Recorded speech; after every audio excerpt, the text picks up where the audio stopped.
Alex, first I just want to talk about that empty net goal at the end, stripping the puck. I mean, it's really just one of the better empty net goals I've seen in a long time. It's just like, tell me what's going through the team's mind in that situation with the goaltender pulled. Yeah, like we were just trying to play the same game and obviously play more simple, get pucks out and make sure that they can't get in our zone and set up because, yesterday we were down 3-1 and we came back. So, anything can happen in these games. So you just got to know when to take the puck out and when to hold on to it, and you just play a little more simpler. And, I think we did a great job of that tonight, and especially the last 10 minutes and not giving them much. You guys came out in that first 10 minutes, last night, the first 10 minutes, not how you guys wanted to do it, but that first 10 minutes, you seemed like you guys controlled it. Did you feel like you were doing that? Yeah, we were playing a really good game throughout the whole 60, so obviously learned from that from last night, and we knew that, it gave us a little confidence that we can come back against these guys as we did yesterday, but unfortunately we lost an OT, so we just kept with the positives, and we knew we needed to come out harder in the beginning, and that's what we did, and we kind of controlled this game today, so it's a really good win, and obviously Artie was amazing in the net. Any great concerns about the power play? It's been 4 games here. We're still searching for some goals here. Your thoughts about the direction of it and the fact that there's been so many different personnel on it? Yeah, obviously, I think we just got to start playing a little more simpler. Just get some shots, play it like 5-on-5, then start building chemistries, then trying to make these plays because sometimes we just kind of try to force some plays and then it's out and then we have to come back in the zone. So obviously that's something that we want to get better at. It'll help us come into playoffs. So, I think we can do it, and we had some good looks today, but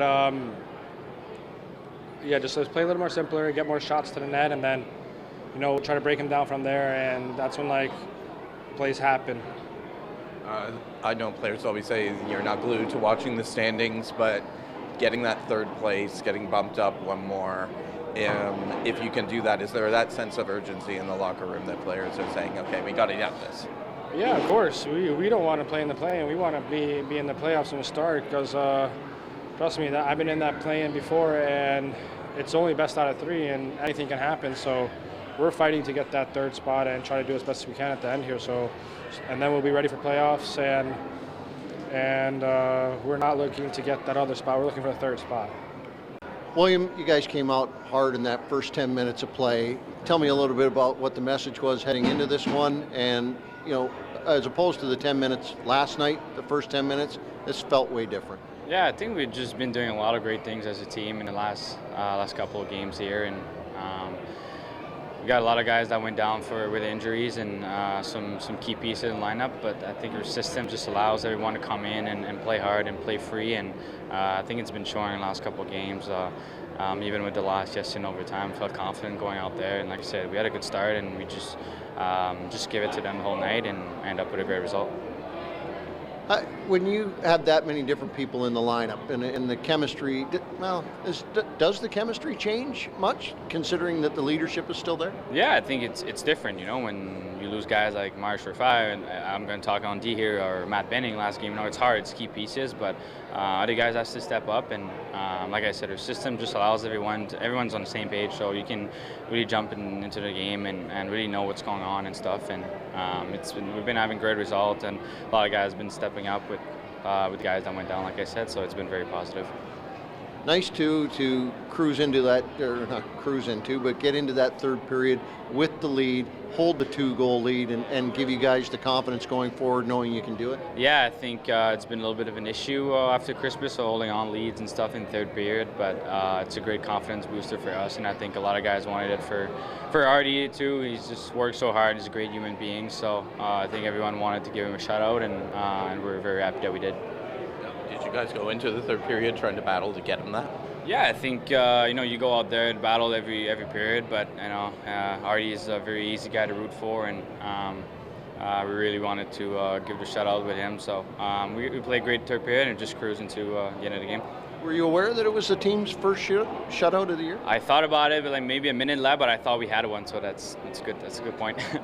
John, a different first 10 minutes than the previous night. I know that was the message going in, but what did you think of the execution? Yeah, I thought the execution was great. I thought the first 10 was as good as we played in a long time. They didn't touch the puck much. We were doing a good job of spending some time in their end and wearing out the back of the net and making them defend. And that just sets the right message, and regardless of what happens from there on, the other teams knows that you're committed to doing the right things, and I thought we did a really good job of that.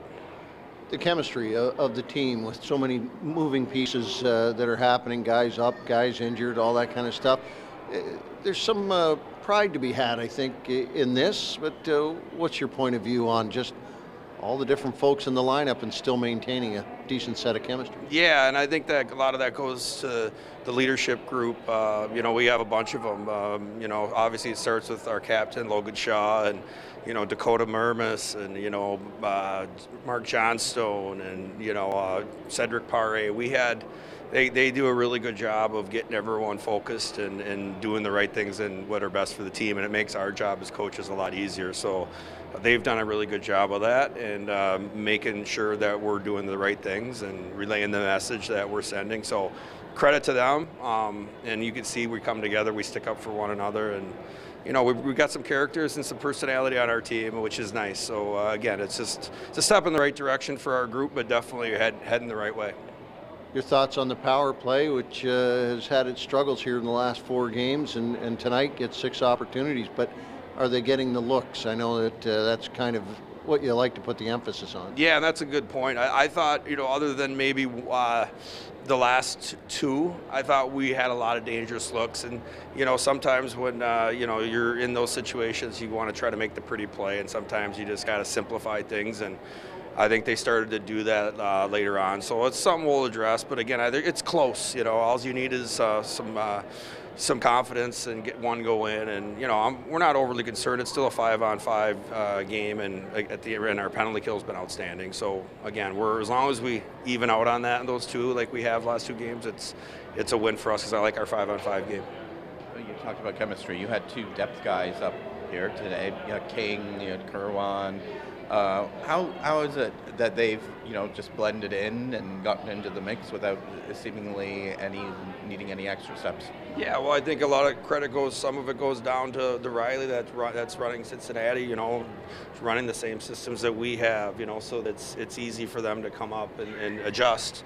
And then the other thing is Kinger's played a long time, and he's played a couple of years in Manitoba. So. He knows what it's like to play in this league, so he's not afraid of the moment. And Ryan, Kerwin, you can see he can shoot the puck, but when he gets more and more confident and comfortable, he will contribute as much offensively as well.